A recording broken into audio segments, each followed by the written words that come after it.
अपना चाचा के लड़का संगे खेले संगे चल गई रही जे अकेले अपना चाचा के लड़का संगे खेले आई रोज दिन पढ़े जाके कहबे हम घरे उनके ओ रहन दीवाई हमें छुई से। और क्या आप लोगों ने? नहीं सर जी। ये है प्यारा सा गिफ्ट, लेना चाहोगे? नहीं सर जी। तो होमवर्क क्यों नहीं किए हो? हो जाएगा। होमवर्क नहीं किए हो? हो जाएगा। कब? अभी जाए तुरंत ना। हाँ हाँ तुरंत जाऊंगा, तुरंत अभी बैठ के करूंगा। देख लो कितना नुकीला है। तुरंत जाऊंगा ना। हाँ। तो तुरंत जाने के पहले तुरंत कुछ नहीं करूंगा, तुरंत बोले हुए पूरा पढ़ लूंगा। गथ जानी सर जी हो डर लगे सुई से गथ जानी सर जी हो डर लगे सुई से बाजे डोला डर लगे सुई से डर लगे सुई से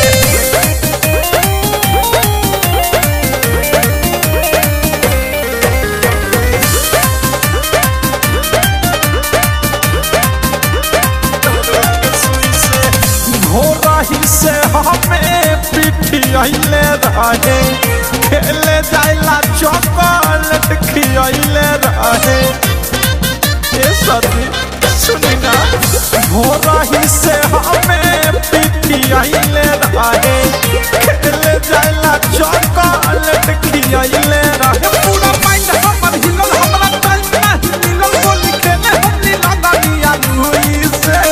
पढ़ना नहीं है, लिखना है। लिख लूंगा। तो आज नहीं लिखे उसका क्या होगा? उसका तो उपाय नहीं है। उपाय नहीं है? नहीं आज उसका उपाय मेरे पास छोड़ दीजिए, छोड़ दीजिए, छोड़ दीजिए। गथ जानी साद जी हो डर लगे सुई से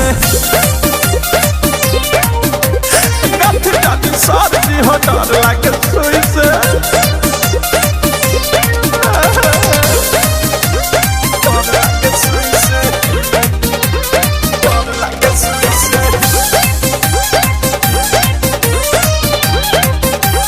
डर लगे सुई से आज ही से सब कुछ सीखल हम आज भर छोड़ दी कल लिखल हम ये सर सुनिए ना आज ही से सब कुछ सीखल हम आज भर छोड़ दी कल लिखल हम कहीं प्रेमिया वफेसिया अनुरागिया मुकेश राय तो थारू पूछे लगी रुई से।